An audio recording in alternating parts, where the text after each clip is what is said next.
Salamat po, Diyos, na marami.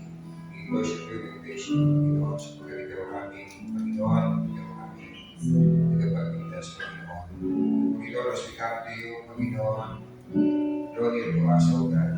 Tulungan niyo tunay kayo, Panginoon, ay aming mga need as we come to your presence, Panginoon. Draw near to us, Lord. At sa iyong mga salita na aming pagbubuti ngayon, Lord, kayo sa aming pagpapahayag.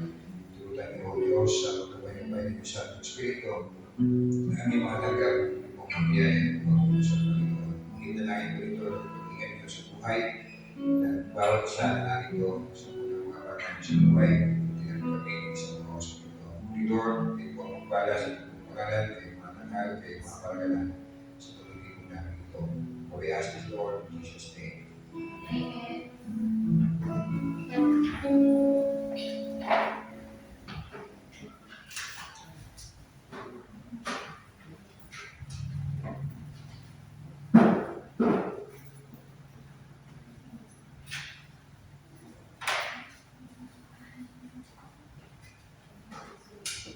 Praise the Lord.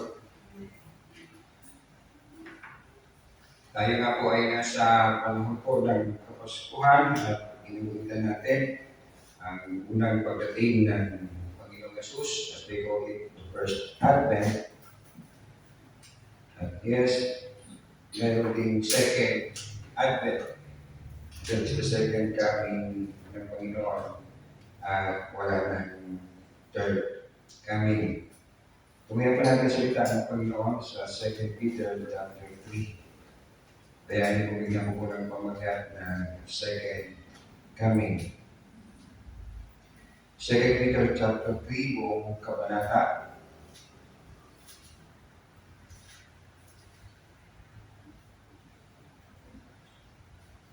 Pangalawang Pedro, kabanatang 3, mga minamahal, ito ang ikalawang sulat ko sa inyo.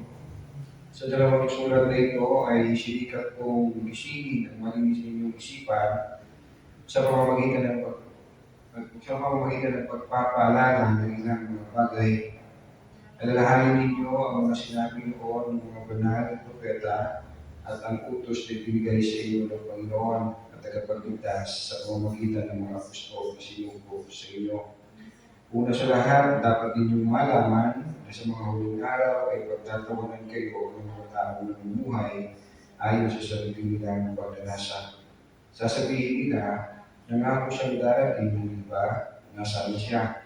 Namatay na ang ating mga ninuno kung wala pa rin pagbabago, buhat ng dikain ng mundo ito. Sinasadya nilang hindi pahalagahan ng katotohanan ang langit at lupa at likha nito sa pamamagitan ng kanyang salita.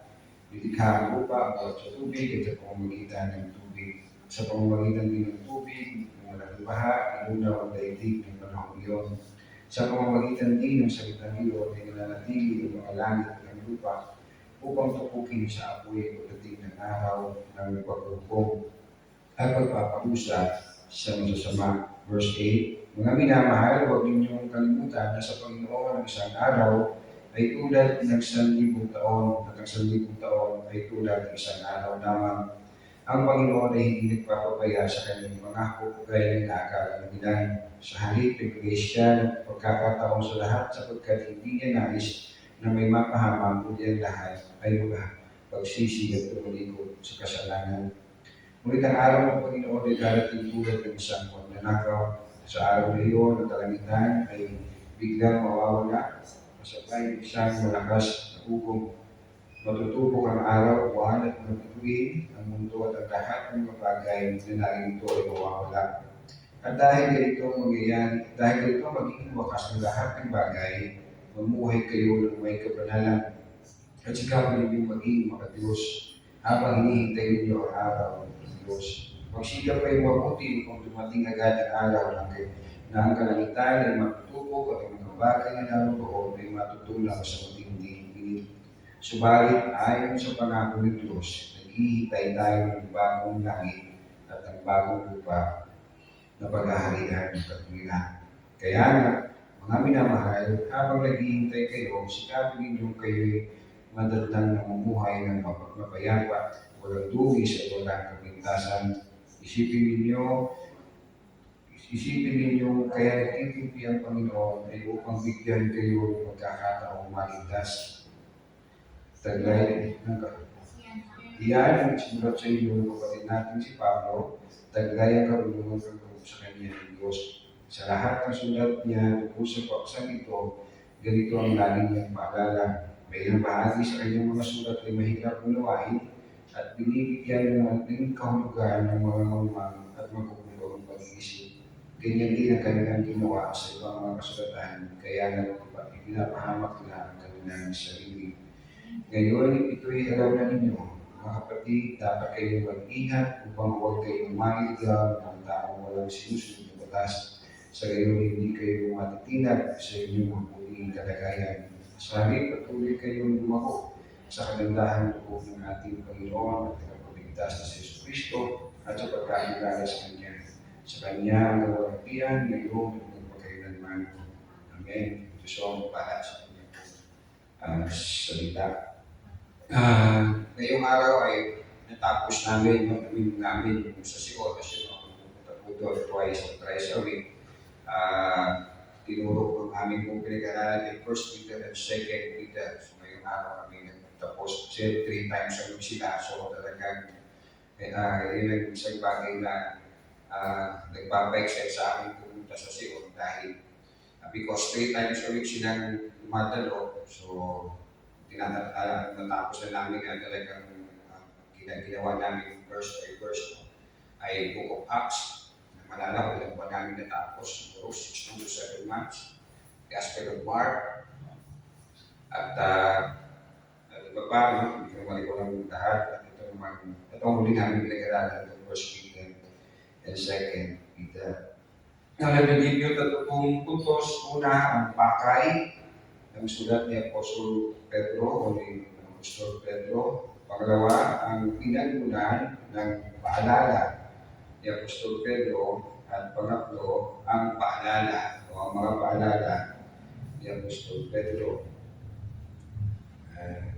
Para hindi tatagal yung mata ko, hindi ko siya dito.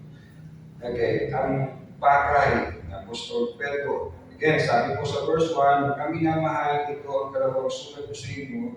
Sa dalawang sulat na ito ay sinikap kong gisingin ang malinis ninyong isipan sa pamamagitan ng pagpapalala ng ilang mga bagay. So here, pinaka-pakay o pinaka-layunin kung bakit po sinulat ito ni Apostle Peter, gisingin ang kanilang malinis na isipan. Ang malinis na isipan po rito ay tumutukoy po sa kanilang isipan na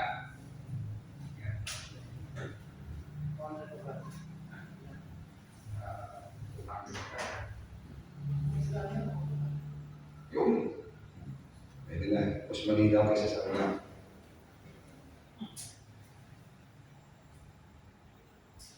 So, ang pakay, again, sabi ko ng verse 1, ang pakay ni Apostle Peter sa kanyang sulat, mga minamahal, ito ang dalawang sulat ko sa inyo. Sa dalawang sulat na ito ay sinikap kong gisingin ang malinis ninyong isipan sa pamamagitan ng pagpapaalala ng ilang mga bagay. So, pinakapakay po ni Apostle Peter, bakit ito sinulat, ay gisingin ang malinis nilang kaisipan. Ang malinis pong kaisipan dito, tinutukoy po ang na sila po'y nagpupuno ng salita ng Diyos, ang kanilang kaisipan. Sabi ng Panginoon sa John 15 verse 3, nalinis na kayo sa pamamagitan ng salitang sinabi ko sa inyo.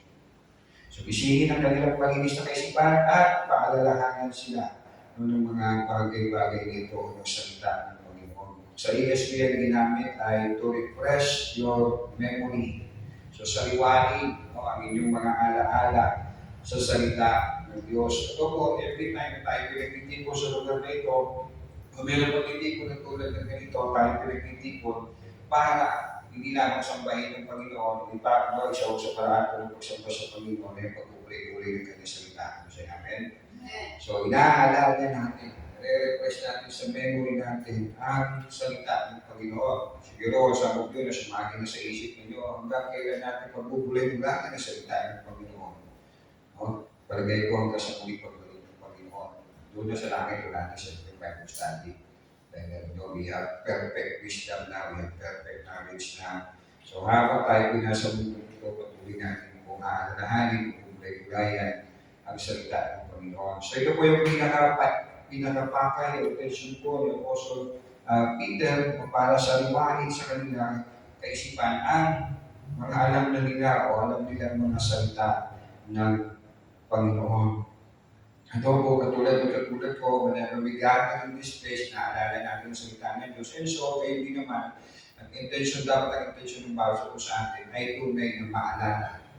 No? Mapakinggan at mapaalalahanin tayo ng salita ng Panginoon. Sa ating pong pagkukulay-kulay ay mapaalalahanin tayo ng mga aral ng Panginoon. May ilan pong pagkakataon na rin sa aking pong karanasan, 21 years po ako nagpapastor dito sa inyo, sa Holy Recreation Church. May mga nagpasasabi na ito ako nagpaparinig through the pulpit. Meron akong siyang karanasan, talagang hindi ko makakalimutan, na meron siyang dumalo. After 3 months hindi siya nagpakita, dumalo siya. At pagkatapos niya dumalo that time, umalis na naman siya ulit. At hindi naman ulit nagpakita. No, at nakarating sa akin ang dahilan kasi daw tinamaan daw siya ng magaling sa lahat ng aking sinabi habang ako nag-aaral. So, I tried to reach out, sabi ko, una, no, hindi ko alam na tatalo siya. Pangalawa, nakita niyo naman, lagi naman gumagawa ng manuscript. So, naandyan naman yung aking mga sinasabi. Pero man ako dinadagdag, no, may of course, may mga dinadagdag po ako. Pero in that case, no, sabi ko, pwede niyo basahin yung manuscript ko. Kung ang intention ko ay magpahayag ng mensahe para sa kanya lamang. Una-una, napaka-special naman niya para sa buong gawain para sa kanya lamang mensahe. Very short din ako mag-play whenever ako pinag-aaral na salita nito. Sa aking panalangin lang ay, Lord, turuan mo ninyo ako sa pag-aaral ng iyong salita, through your Holy Spirit, pagpalain mo po ako ng iyong salita. And so, ako'y maging pagpapala sa mga makikinig. Kasi ito po yan. Jesus' name. Amen. That's my prayer, very short prayer, bago po ako magsimula. Madalangin. At po, pinalahan po niya Apostle Peter po kanya pong layunin ay padalahanan o salwain sa mga isipan ng kanyang sinulatan ng salita ng Panginoon. And so, pangalawang puntos, ang pinagmulan. Ang pinagmulan ng paalala ni Apostle Pedro. Ang pinagmulan ng paalala ni Apostle Pedro. So, verse 2, alalahanin ninyo ang mga sinabi noon ng mga banal na propeta at ang utos na ibinigay sa inyo ng Panginoon at tagapagligtas sa pamamagitan ng mga apostol na isinugo sa inyo. So, again, sabi ko, alalahanin ninyo ano daw po ang mga sinabi noon ng mga banal na propeta. In other words, ng lumang tipan, the Old Testament. At ang utos na ibinigay sa inyo ng Panginoon at tagapagligtas sa pamamagitan ng apostol na sinugo sa inyo. Utos na ibinigay sa inyo ng Panginoon at tagapagligtas sa pamamagitan ng mga apostol. Ang bagong tipan. So what was, kung saan nangyagaling po, yung paalala po ni Apostle Peter ay mula po sa salita ng Panginoon. Both Old Testament and New Testament. Old Testament, the writings of the prophets. New Testament, the writings of the apostles. At yung mga tao connected sa mga apostles. Sa Efeso, Kabanatang 2, Ephesians chapter 2, verse 20. Ephesians 2, verse 20. Tulad ng isang gusali, kayo'y tinayo sa pundasyong inilagay ng mga apostol, propeta, at ang batong pangulukan ay si Kristo Jesus. So, ang ating pong panuntunan, ang ating pinaka-textbook sa ating pong pag-aaral, sa ating pong pag-aalala ay ang salita ng Panginoon. Both Old and New Testament. So yung pong mga paalala po dito ni Peter, marami sa mga puntos, ay hindi po mula sa sarili niyang kaisipan, hindi po katang-isip lamang, hindi mula sa salita ng Panginoon. At nabanggit nga po niya, ang sulat, ang ilang pong mga sulat, ni Apostle Paul, so verse 15 to 16. Verse 15 to 16. Simula 15, letter B hanggang 16. Iyan ang sinulat sa inyo ng kapatid nating si Pablo. Taglay ang karunungang kaloob sa kanya ng Diyos. Sa lahat ng sulat niya tungkol sa paksang ito, paksang muling pagbabalik ng Panginoon on last day, wika na mababasa po natin sa 1 Thessalonians, 2 Thessalonians, ganoon din po sa kanyang mga sulat sa mga taga-Korinto. Ganito ang lagi niyang paalala. May ilang bahagi sa kanyang mga sulat ay mahirap unawain at binigyan ng maling kahulugan ng mga mangmang at maghuhulo o pag-iisip. Ganyan din ang kanilang ginagawa sa ibang mga kasulatan, kaya nagpinahamak nila ang kanilang sarili. Kaya po paalala sa atin, whenever we tayo to understand, to interpret the scriptures, no? Ay dapat natin tumaingat ng pag-aralan. No? Hindi tayo magtsatsa ito sinasabi niya. No? Kailangan po natin itong tunay na pagkulay-kulayan ng maingat at matapat. So, parang pakay po ni Apostle Peter sa kanya pong sulat, pag-isingin at paalalahanan po ang mga sulatan niya. Pangalawa, ang kanyang paalala po ay mula po sa salita ng Panginoon, pinagmulan ng kanyang mga paalala. Nakuha po at panghuli pong puntos ang pinaalala o mga pinaalala ni Apostol Pedro. So, verse 3, una sa lahat, dapat ninyong malaman na sa mga huling araw ay pagtatawanan kayo ng mga taong namumuhay ayon sa sarili nilang pagkanasa.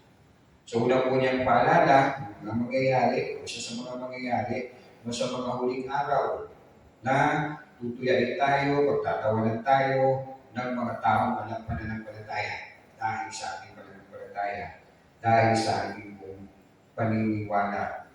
At ang isang partikular na tinutukoy po nila na tayo tutuyain ay aral patungkol sa last days at patungkol sa araw ng huling pagbabalik ng Panginoon. Kapag sinabi ng Biblia mga huling araw o the last days, no, ito po ay pagitan po ng araw ng umakyat si Jesus sa langit at bago muling bumalik ang Panginoon Jesus. So yan po yung last days. Okay? Mga huling araw. Again, sa pagitan po na umakyat si Jesus sa langit, no? After 40 days siya ipakita sa marami, pagkatapos siya mamatay at muling magbuhay, at bago dumating ang araw ng kanyang muling pagbabalik, yan po ang last days. At isa nga po sa mangyayari sa huling mga araw, again, pagtatawanan kayo ng mga taong namumuhay ayon sa sarili nilang pagmanasa. So ito po mga hindi naniniwala sa Diyos. Bakit po sila hindi naniniwala sa Diyos? Kasi sa kanilang sariling pagnanasa. Sarili nilang pagnanasa. Mag-isa rin po modern time, sa ating pong panahon na marami po mga atheists. Ang isa sa argumento nila, bakit they don't want to believe the God of the Bible? Kasi itong Diyos ninyo ng Biblia ninyo, pinakikialaman ng aming sexual orientation. Sexual orientation. Kaya ayaw namin maniwala sa Diyos ninyo, sa Diyos ng Biblia ninyo, dahil pakialimero siya, pati yung gender namin pinakikialaman. At sino nga ba ang nag-design ng aming buong gender, o iba kundi ang Diyos, ang nilalang ng langit at lupa. At so sabi ng mga atheist, ayaw namin sa Diyos ninyo. Pinakikialaman ng aming gender. So hindi lang ito intellectual issue, hindi moral issue. Pagtatawanan, tutuyain ng mga di mananampalataya, hindi naniniwala ang mga mananampalataya. At bakit sila hindi naniniwala sa Diyos? Again, sabi ko sa verse 3, sa bandang dulo, basahin ko na lang po yung buong verse. Una sa lahat, dapat ninyong malaman na sa mga huling araw ay pagtatawanan kayo ng mga taong namumuhay ayon sa sarili nilang pagkanasa. Kaya huwag natin isipin na kapag tayo sumunod sa Panginoon, sa Panginoon, susundin pa rin natin ang ating mga sarili. Kaya ayaw nila sumunod sa Panginoon kasi gusto nila sundin ang kanilang mga sariling mga nais, kanilang sariling mga pagnanasa. Again, sa uling mga araw, maraming manunuya, and here sa text natin, isa sa panunuya po nila o tinatawanan nila ang paniniwala sa second coming o sa muling pagbabalik ng Jesus. So ito po yung pangalawang araw na pinapaalala ng po ni Apostle Peter sa kanila patungkol po sa second coming. So verse 4, sasabihin nila, yung mga pinaniniwala po, dahil sa kanilang sarili pagnanasa, sasabihin nila na nangako silang darating, di ba? Sa kanyang ni Jesus, nasaan na siya? Namatay na ang ating mga ninuno, ngunit wala pa rin nagbago buhat na likain ang mundo ito. Sinasabi siya kwento ni Peter, 60 years after ang Panginoong Jesus ay umakyat na sa langit. Para bang sinasabi na itong mga nanunguya, 60 years na petsa na. Wala pa rin yung Jesus dito na nagsabi ng muling babalik. Ganito yung pinangalan ng Apostol Pablo, tungkol po sa muling pagbabalik ng mga apostol, katulad ni Peter and the rest. Napakita natin po ito sa New Testament. So again, ang hugot po ni Apostol Peter sa mga aral niya, ang pinapaalala niya mga aral, muling pagbabalik ng Panginoong Jesus at ang araw at ang last days o mga huling araw ay mula sa salita ng Diyos. Sa salita ng Diyos. Ang tanong, gaano karaming tao sa ating panahon, sabihin na natin may paki, may kamalayan na muling babalik si Jesus. Kung nabubuhay as if, wala namang Jesus na muling babalik. We don't mind, babalik siya o whatever. Nabubuhay sa sariling pagnanasa, nabubuhay sa sariling daya. Kasi kung ano ginagawa ng mga tao ng pagpapahalaga, hindi naniniwala sa muling pagbabalik ng Panginoong Jesus. Verse 5, isa po sa ginagawa nila, verse 5, sinasadya nilang hindi pahalagahan ang katotohanan. Katotohanan ang langit at lupa ay nilikha ng Diyos sa pamamagitan ng kanyang salita. Nilikha ang lupa, buhat sa tubig at sa pamamagitan ng tubig. So alam nila, pero sinasadya nilang hindi pahalagahan ang katotohanan ito. Alam nila ang katotohanan, ang Diyos ang nilalang ng langit at lupa, pero ayaw nila itong maniwalaan. Sadya nilang hindi ito pinapahalagahan. Again, sinasadya nilang hindi pahalagahan ang katotohanan, ang langit at lupa ay nilikha ng Diyos. Kasi rin po sinabi po ni Apostol Peter tungkol sa pagkalikha ng Diyos ng langit at lupa, it sounds like Genesis 1 and 2. Babasahin natin ang Genesis 1 and 2, account po ng creation. At maaaring alam natin, hindi ba natin alam totally kung marami pong mga kwento sa patungkol po sa creations. Nandiyan ang evolution, and so and marami pang ibang theory kung paano nag-exist ang universe. Pero tayo po mga mananampalataya, bibigay yung story of creations na sinulat sa Genesis 1 and 2 as the Word of God. Sa Hebrews chapter 11, verse 3, Hebreo kabanatang 11, bilang 3, dahil sa pananampalataya, nauunawaan natin na ang sanlibutan ay nilalang sa pamamagitan ng salita ng Diyos. At ang mga bagay na nakikita ay ginawa mula sa mga hindi nakikita. Hebrews 11, verse 3. So, pinapaalala po niya mula sa salita ng Panginoon, pinapaalala po niya po sa Peter ay mula po sa salita ng Panginoon.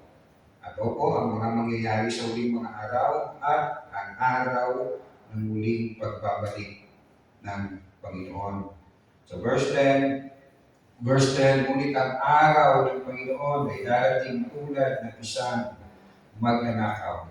Sa araw na iyon, ang kalangitan ay biglang mawawala kasabay ng isang malakas na ugong, matutupok ang araw, buwan at mga bituin, ang mundo at ang lahat ng mga bagay na narito ay mawawala. Nabanggit niya tayo sa verse 10, na ang mundo ay winasak ng Panginoon sa pamamagitan ng baha.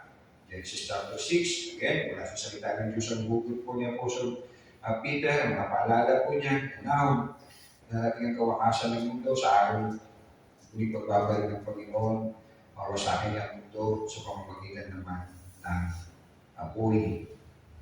So, kahit anong gawin ng mga tao, kahit anong gawin ng mga henyo, they try to prolong ang buhay, they try to preserve the earth, di ba? Hindi naman masama yung mga clean and green drive, hindi naman masama yung inaalis at pinipilit na maligtas natin yung ozone layer. Sinasabi nga po ng uh, ng United Nations na hindi na daw natin may babalik ng isang kondisyon ng mundo na nag-boiling, global boiling. Hindi na natin normalize yun, hindi na yun ma-reverse. Paboy ka lang ng paboy ang mundo. Ano man ang gawin ng tao, ang Diyos ay nag-set ng araw ng katapusan ng mundo. Maraming ginagawa ang tao. No? Yung AI, somehow parang binubuhay yung mga patay. No? Kaya isang gabi, nag-send sa amin si AJ ng picture namin nung mabalihin siya, nabilip sa SM ng pa yung bakoon. No? Nagulat ako, tumayo ako doon sa picture na yun. Tapos siya naman yung bigay. So, kumakalat. So, parang sinasabi ng mundo, we can still feel like buhay ang mga mahal natin sa buhay. All this, sabihin na natin mga technologies and etc. Pero sabi ni Lord, hintay kayo sa araw ng aking pagbabalik ko. Lahat ay matutunan. Whether people like it or not, whether mga di ba, may mga ginagawa na kung bumabiyahe sa Mars, no, para alamin, pag-aralan, kung pwede tayo mabuhay doon, no, dahil na pasiraan na ang mundo. So they're trying to find a way to live no longer sa mundo ito. Ang Lord nag-set ng araw ng pagkatupok ng lahat ng bagay. Again, sabi nga, ang mundo at ang lahat ng mga bagay na narimito sa ulipahan ng verse 10 ay mawawala. So pinaalalahanan ko ni Apostle Peter mula sa salita ng Panginoon ang mangyayari sa uling araw, ang mangyayari sa araw ng muling pagbabalik ng Panginoon, at pinaalalahanan niya rin kung ano ang dapat gawin ng mga mananampalataya. Bilang mga mananampalataya, ano dapat natin gawin na katotohanan na nabubuhay tayo sa mundo ito, sa mga uling araw at sa katotohanan na darating ang araw, muling babalik ang Panginoon, ang muling araw, pagkatupok ng lahat ng bagay, ang pagkasira ng lahat ng bagay sa mundo ito.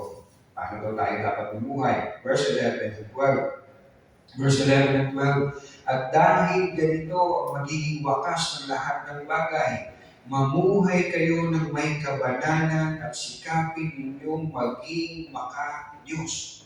No? Pag tumingin tayo sa paligid natin, gaano karaming tao nabubuhay, napakasipag naman talaga. Talagang 24 oras halos magtrabaho. Talagang namang buwis buhay, makulibigay ang buhay para kumain. Pero walang papapahalaga sa Diyos. Makakita rin tayo ng mga estudyante talagang sobrang sikap nila sa pag-aaral. Pero walang pagpapahalaga sa spiritual na buhay. Relasyon sa Diyos. Makakita tayo ng mga nanay, mga tatay, mga kapatid, mga ate na talagang napakabait, talagang tinataguyod ng pamilya, matulungin everything. Pero walang personal na relasyon sa Diyos. Pero tayo mga mananampalataya, kung sabi, paano tayo mabubuhay as we know, tayo mabubuhay sa uling mga araw as we know, may araw, uling pagbabalik ng Panginoon. At dahil ito magiging wakas ng lahat ng bagay, mamuhay kayo ng may kabanalan at sikapin ninyong maging makadiyos. Merong mga makatao, merong makakalikasan, merong makabayan, pero hindi makadiyos.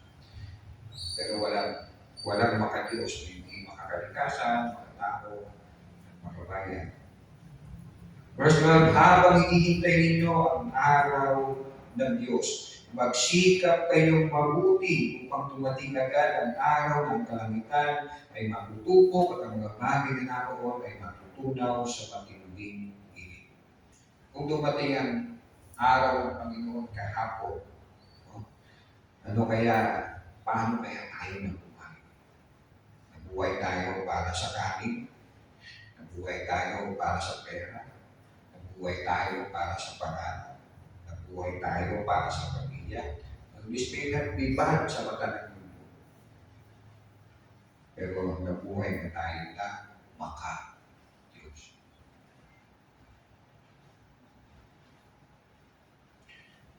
Verse 13, ano po pangako ng Diyos sa araw ng Panginoon o sa huling araw? Verse 13, subalit ayon sa pangako ng Diyos, naghihintay tayo ng bagong langit at bagong lupa na paghaharian ng katwiran. So, minsan, di ba, nang makikinig natin may sabi, kaya ano ba matatapos ang kasamahan ng mundo? May napakalinaw ng Biblia kung kailan matatapos sa araw ng muling pagbabalik ni Jesus. Diba sabi, ang peace on earth, ano yun? Huwag na, kalimutan ko bigla. Wala sa manuscript ko. Subalit sa pangako ng Diyos, naghihintay tayo ng bagong langit, bagong lupa, ng paghaharian ng katwiran. So, kailan mangyayari na wala ng kasalanan, tanging katwiran na lang ang maghahari sa uling araw. Sa araw ng uling pagbabalik ng Panginoon. Sa araw na papaguhin na niya ang langit at lupa kung saan wala ng kasalanan, wala ng kamatayan, wala ng sakit, wala ng hirap. So, habang tayo dito sa mundo ito, maaari tayo para sa mga bagay-bagay. But again, sabi ng Biblia, paano tayo mamumuhay? Mamumuhay tayo hindi siya, bakit naman ang kasamaan ng mundo ito? So makihayo na lang tayo sa kasamaan. Yung sabi ng Nabi used to quote, Romans chapter 12, verse 1 ganito. Huwag tayo makihayo sa pagpulo ng mundo, bago tayo mag-iisip. See, ang Biblia is not just book of history. Kapag sinabing history kasi, naganap na yun. Kwento na lang. Kundi ang Biblia po ay kasaysayan po ng mga bagay na mangyayari pa lamang. Mangyayari pa lamang. Mangyayari sa hinaharap. Nais ko lang magtapos by reading yung last 2 verses po ng 2 Peter chapter 3, verse 17 to 18. Ngayong ito'y alam na ninyo, mga kapatid, dapat kayong mag-ingat upang huwag kayong mailigaw ng mga taong walang sinusunod ng batas. Sa gayon, hindi kayo matitinag sa inyong mabuting kalagayan. May post, diba? Sa Diyos kasi, huwag naman loobin ng Panginoon, isang araw, tumalikod ako sa pananampalataya. No? Huwag yung isipin, wala pala, hindi pala totoo ang Christianity, hindi pala totoo ang pananampalataya sa Diyos, hindi pala totoo na may bagong buhay sa Panginoon. Hindi ako ang testimony ng katotohanan. Ang testimony ng katotohanan ay si Jesus. Kaya si Jesus ang paniwalaan natin. Kaya sabi niya, sinabi ko sa inyo ito para kung nangyari, wala kayo. Manalig kayo sa akin. So hindi po sa tao tayo, hindi po tayo nagbibihig base sa behavior ng marami, base sa behavior ng mga tao, kundi tayo po ay nabubuhay base sa sinabi ng Panginoon natin kung pinananaligan. Sa halip, verse 18, patuloy kayong lumago sa kagandahan loob ng ating Panginoon at tagapagligtas na si Yesu Cristo at sa pagkakilala sa Kanya. At sa pagkakilala sa Kanya. Sa Kanya ang kalwalhatian ngayon at magpakailanman. Yesu kay Peter, talaga kinikilala na si Jesus, hindi lang po tao, hindi Diyos na nagkatawang tao. Dahil yung kalwalhatian para ibigay sa Kanya ang kalwalhatian, ngayon at magpakailanman, para lang po yun sa Diyos. Kaya siya namin. Again, sabi niya sa Kanya, galing to Jesus, ang kalwalhatian ngayon at magpakailanman. Yes, ngayong Kapaskuhan, hinimulita natin ang unang pagdating ng Panginoon Jesus. But yes, there's more. There's another coming, the second coming. Like we pinahid. Panginoon, maraming pong salamat. Salamat, Panginoon, sa pagkatuloy nga, Lord, na inabot kami ng iyong salita. Patuloy kayong umabot sa amin ng iyong salita, Panginoon. Hindi lamang, O Diyos, upang pa-inform kami, kundi patuloy kami mapaalalahanan, Panginoon, at maling sa pagkaunawa sa mga bagay na ito. Hindi lang po, Diyos, matutulog sa amin ang kaalaman, ang karunungan, ang information, kundi sa amin nga po ng transformation, Panginoon. Ang salita po, Diyos, ay hindi lamang po nagtuturo, Panginoon, kundi nagtutugid, Panginoon, nagsasanay sa amin na masanay kami sa paggawa ng mabuti kundi masanay kami na mamuhay ng mga Diyos sa mundo ito na nababatbat ng kasamaan, Panginoon. Opo, Panginoon, kami nabubuhay sa huling mga araw, Panginoon. Ngunit salamat, Lord. Nariyan ang iyong salita. Nariyan, Panginoon, ang iyong Espiritu Santo. Nariyan, Panginoon, ang mga anak mo. Nariyan ang gawain, Panginoon, na kayo po Bisay, kayo po ang Panginoon, katulad ng iyong gawain. Upang kami patuloy na magpalakasan, mga paalalahanan, Panginoon, na makikihintay namin ang araw ng muling pagbabalik ng iyong anak na si Jesus upang kami, Panginoon, ay mabuhay sa bagong langit, bagong lupa, Panginoon, na paghaharian ng katuwiran, Panginoon, ng kabanalan. Salamat po, Diyos, ng marami. Panahin po, Diyos, ang mga salita nito sa aming mga buhay. Ito po, Diyos, ang lagi namin nalalahanin as we live, Panginoon, in the last days, waiting for the last day. We praise you, Lord. In Jesus' name I pray. Amen.